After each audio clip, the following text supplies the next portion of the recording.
Section 1. You'll hear two friends planning an event. First, you have some time to look at questions 1 to 6.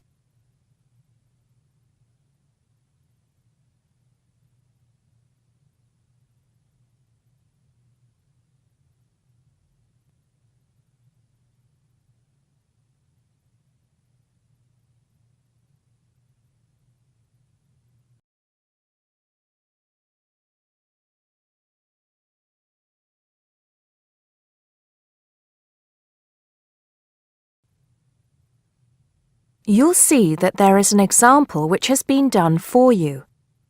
On this occasion only, the conversation relating to this will be played first. Hello, Peter. What's up? Is something the matter? No, everything's fine. It sounded urgent on the phone. Did it?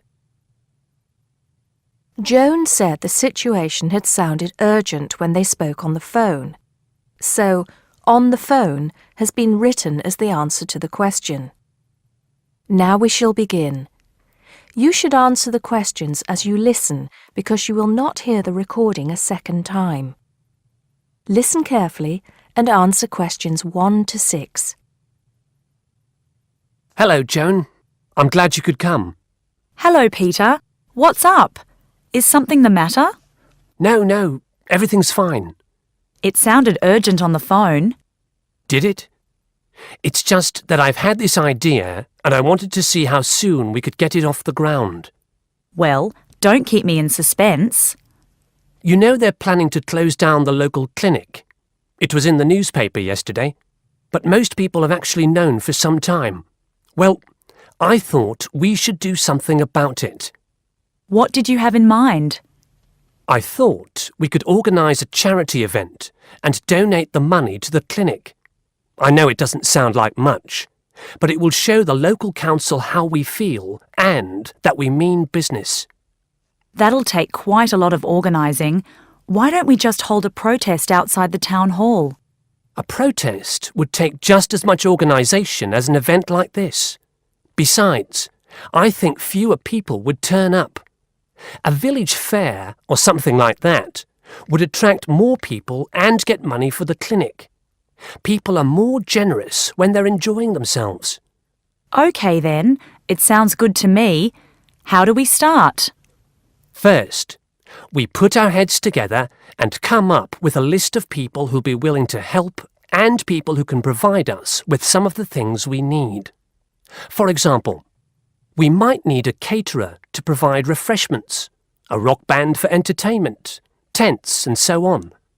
Then, we do a lot of telephoning around and try to get everybody together at the same time in the same place. Sounds like a lot of work to me. Well, that's only the beginning.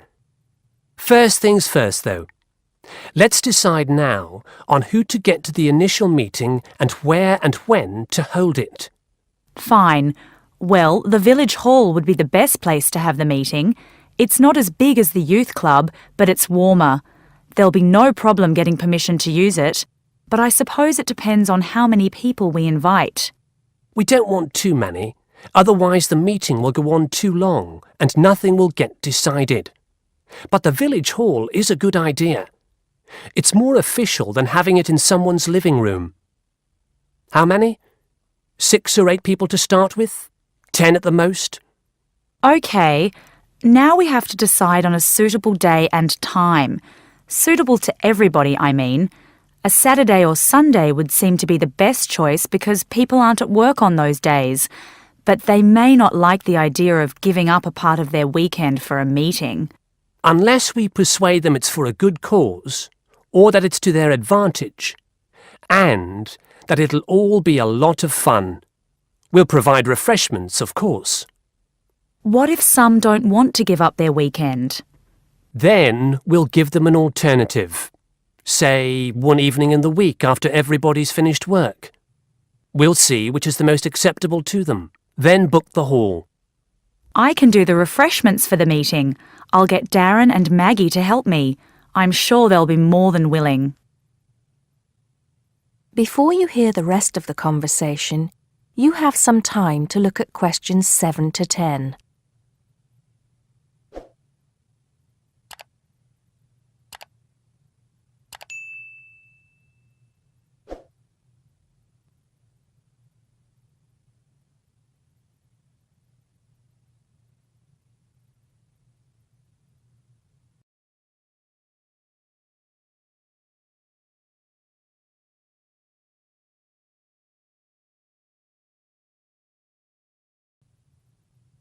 Now listen and answer questions 7 to 10. So, what's next on the agenda? A list of who we want at the meeting. Yes, of course. Obviously, we want someone from the clinic. I think Dr. Perkins would be best. He can tell us exactly what the financial situation is there.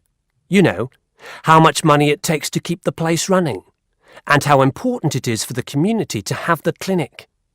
The vicar too. He can rally lots of support. And Mr. Sims, our Member of Parliament.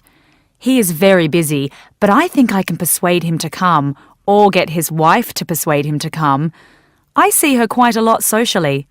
That's great. 2 other people I have in mind are Freddie Smith. The journalist? Yes. Well, he's the editor of the local paper now, and might be useful. He might let us advertise for free, and he'll know how to go about getting leaflets and posters printed. That's another thing. We'll need volunteers to put leaflets through people's doors and stick up posters all over the place. We can decide that at the meeting. What about the other person? What other person? You said you had 2 people in mind, Freddie Smith and... Oh, yes, Mr. Gates. Mr. Gates. Do I know him? You must do.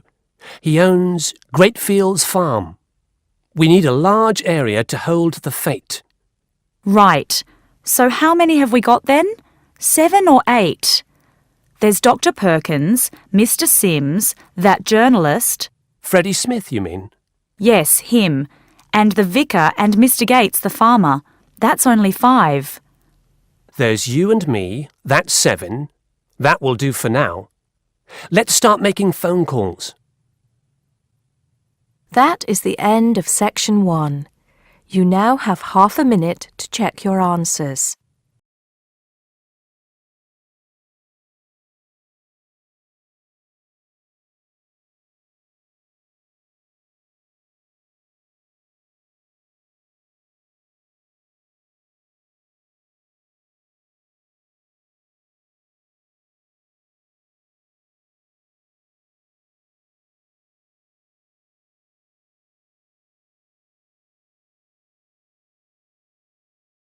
Now turn to section 2.